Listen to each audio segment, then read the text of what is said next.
with sustainability targets playing a bigger and bigger role in corporate decision making today around the world, those corporates are really trying to maximize the quantum of power which they can source from renewable energy and from solar power in particular.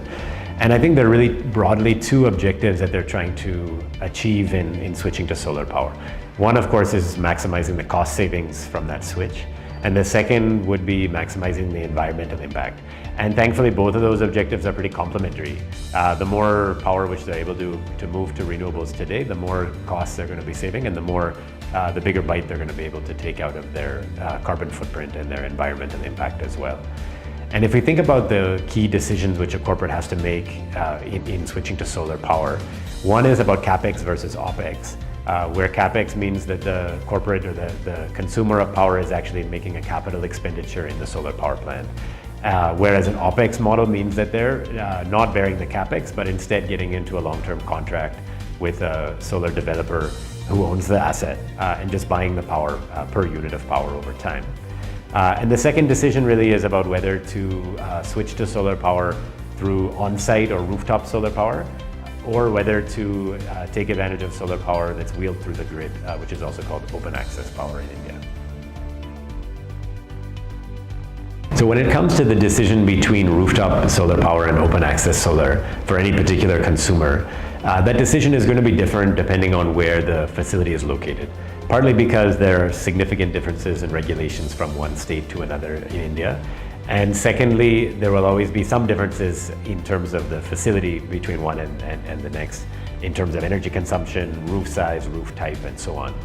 But in general, the advantages of rooftop solar versus open access would be, firstly, there's typically a lower cost per unit of power. And that's a little bit counterintuitive because the size of the project, of a rooftop project, is typically smaller than a utility scale project supplying through the grid. But for a large rooftop plant, which I would call anything, say a couple hundred kilowatts and upwards as a large plant, the cost per unit is not going to be very different from the cost per unit of power from a utility scale project. And at the same time, with a rooftop project, you're not going to have to pay any wheeling or transmission or banking charges. And what that means is that the tariff for power itself should be comparable, but the landed cost of power will typically be less in a rooftop plant and more in an open access project. The second advantage, it would be less dependence or less risk with respect to regulation. Because for rooftop plants, typically the only approval which is required is a net metering approval, which is a one-time approval.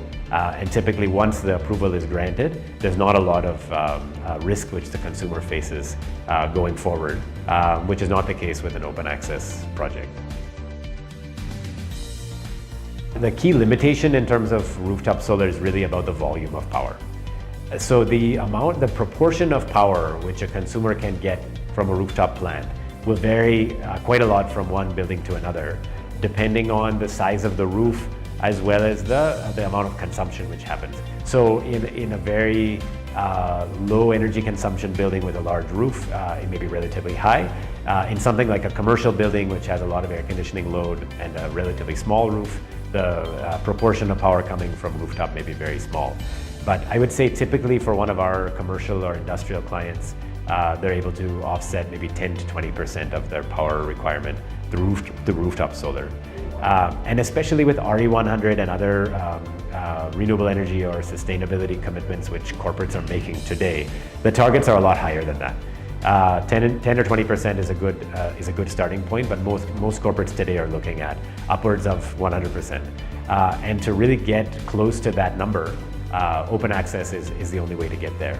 And if I think about some of our clients who have publicly expressed their renewable energy goals in a big way, Adobe India, Volvo India, Tata Motors, these are all large global companies with public commitments to sourcing the majority of their power from renewable energy, and which are all clients of ours who've looked to do that through a mix of rooftop solar as well as open access.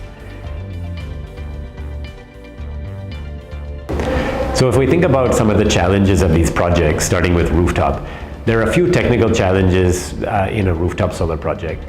One is really around achieving the desired performance of the project, ensuring that it's generating as much power as it was designed to. And that really incorporates elements of design, equipment selection, as well as operation and maintenance. A second set of challenges is around the integrity of the building and ensuring that the project during installation and operation doesn't interfere with the operations of the building itself and also doesn't have any adverse impact on the structural integrity of the building. And the third set of challenges I would describe is around safety and compliance. Working on any rooftop entails some safety risk, and it's very important that whoever's working on the roof ensures that they're doing so in a safe manner and without raising any risks of any kind of compliance issue happening for the project. When it comes to open access projects, there are certainly technical challenges, but most of those technical challenges are actually invisible to the consumer because the project is happening somewhere else and not inside their facility. And the greater challenges from the customer perspective are actually regulatory challenges. And that's partly because the power is going to be injected directly into the grid, and there are therefore more approvals which have to be taken by the project at the beginning of the project.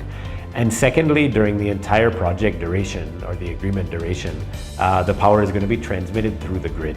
And therefore the project is really dependent on the regulations of wheeling and transmission of power. And so the consumer is actually subject to some risk that those regulations may change over time.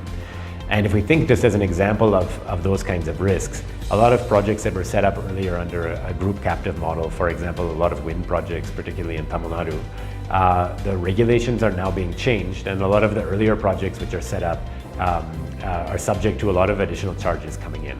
And that's why it's very important to think upfront at the beginning of the project or during the contracting phase about how those risks are being mitigated in the agreement and whether the consumer is going with the right partner who's very cognizant of those risks and is being careful that those risks are not being taken on.